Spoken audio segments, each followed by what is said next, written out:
ಸಾವಿರಾರು ಜನ ಬರ್ತಾ ಇದ್ದಾರೆ.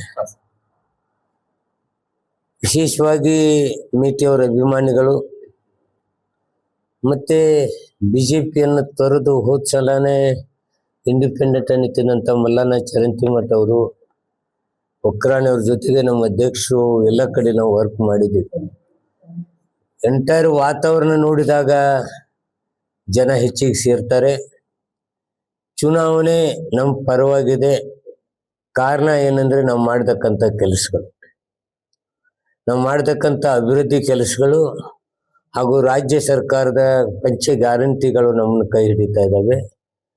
ಯಾರು ಇವತ್ತು ದುರಾಡಳಿತ ನಡೆಸಿ ಸರ್ಕಾರ ಪತನ ಆಗಿತ್ತು, ಅವರು ಮತ್ತೆ ಅಧಿಕಾರಕ್ಕೆ ಬರ್ಲಿಕ್ಕೆ ಆಹ್ವಾನಿಸ್ತಾ ಇದ್ದಾರೆ. ಯಾರೋ ಒಬ್ಬರಲ್ಲಿ ಶಾಸಕರು ಬರೋದ್ರಿಂದ ಏನಾಗೋದಿಲ್ಲ. ಸರ್ಕಾರ ಇದ್ದ ಕಡೆ ನಾವು ಜನ ಮತ ಹಾಕಬೇಕು ಅಂತಕ್ಕಂಥ ವಾತಾವರಣ ಎಲ್ಲ ಕಡೆ ಇದೆ. ಆದ್ರಿಂದ ಗೆಲುವು ನಮ್ದು ಖಚಿತ. ವಿಶೇಷವಾಗಿ CM ಅವ್ರು ಬರ್ತಾ ಇದ್ದಾರೆ, ಸಿದ್ದರಾಮಯ್ಯ ಸಾಹೇಬರು, DK ಶಿವಕುಮಾರ್ ಅವ್ರ ಸಾಹೇಬರು ಬರ್ತಾರೆ. ಅದ್ರ ಜೊತೆಗೆ MB ಪಾಟೀಲ್ರು, ಶಿವಾನಂದ ಪಾಟೀಲ್ರು, I think HK Patil, Zameer Ahmed, ಇನ್ನು ತುಂಬಾ ಜನ ಬರ್ತಾರೆ. ನಾನಿನ್ನು ವೇಟ್ ಮಾಡ್ತಾ ಇದ್ದೀನಿ, ಇನ್ನು ಕಳಿಸಿಲ್ಲ.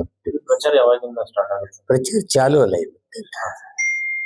ಯಾವ ರೀತಿ ಪ್ರಚಾರ ನಡೆಸ್ತಾರೆ? ಪ್ಲಾನಿಂಗ್ ಪ್ರಚಾರ ವಾರ್ಡ್ ವೈಸ್ ಮಾಡ್ತಾ ಇದೀವಿ, ಬೂತ್ ವೈಸ್ ಮಾಡ್ತೀವಿ, ಎಲ್ಲದನ್ನು ಮಾಡ್ತೀವಿ. ಕೆಲವು ಟ್ಯಾಕ್ಟಿಸ್ ನಿಮ್ಗೆ ಹೇಳಕ್ ಬರೋದಿಲ್ಲ, ನಾವು ಹೇಳೋದಿಲ್ಲ.